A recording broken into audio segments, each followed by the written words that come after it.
Shalom, salam kabar baik dari Tuhan selalu menyertai kita. Dalam iman Kristiani, hidup kita ini selalu dituntun dan ditentukan oleh Tuhan. Namun dalam realita kehidupan ini, banyak tantangan dan kendala yang kita hadapi dalam kehidupan sehari-hari. Sekalipun kita sudah berupaya berjalan dengan baik atau seturut firman Tuhan. Hal ini adalah sesuatu yang tidak dapat dipungkiri dalam hidup ini. Karena dalam Mazmur 34 ayat 20 menyatakan, kemalangan orang benar banyak, tetapi Tuhan melepaskan dia dari semuanya itu. Hal ini berarti dalam hidup ini ada kesusahan atau ada tantangan. Ada perjuangan yang disebut kemalangan. Tetapi kita bersyukur kepada Tuhan karena kabar baik yang ada dalam Roma 8 ayat 31-37 yang saya bacakan secara lengkapnya, berikutnya keyakinan iman. Sebab itu apakah yang akan kita katakan tentang semuanya itu? Jika Allah di pihak kita, siapakah yang akan melawan kita? Ia yang tidak menyayangkan anaknya sendiri, tetapi yang menyerahkannya bagi kita semua. Bagaimana mungkin ia tidak mengaruniakan segala sesuatu kepada kita bersama-sama dengan dia? Siapakah yang akan menggugat orang-orang pilihan Allah? Allah yang membenarkan mereka. Siapakah yang akan menghukum mereka? Kristus Yesus yang telah mati, bahkan lebih lagi, yang telah bangkit, yang juga duduk sebelah kanan Allah, yang malah menjadi pembela bagi kita. Siapakah yang akan memisahkan kita dari kasih Kristus? Penindasan, atau kesesakan, atau penganiayaan, atau kelaparan, atau ketelanjangan, atau bahaya, atau pedang.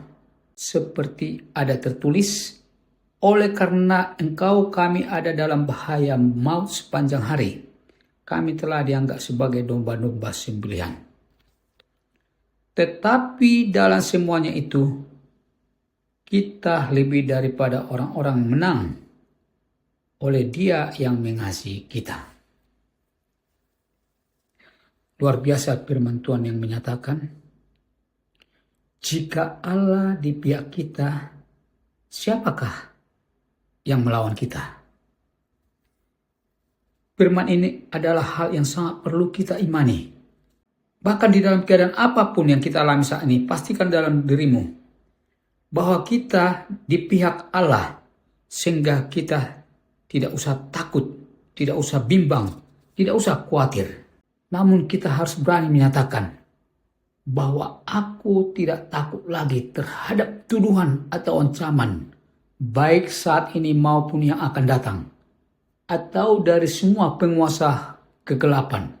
Yang memang, karena lawan kita kuasa kegelapan.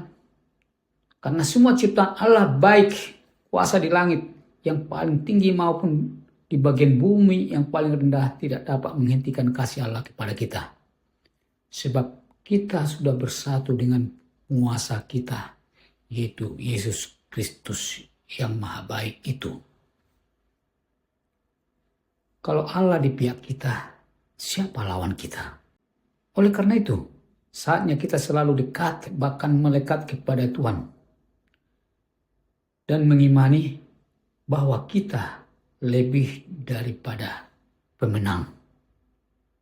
Sehingga kita tidak perlu takut, tidak perlu bimbang, tidak perlu khawatir dalam menghadapi semua tantangan hidup ini.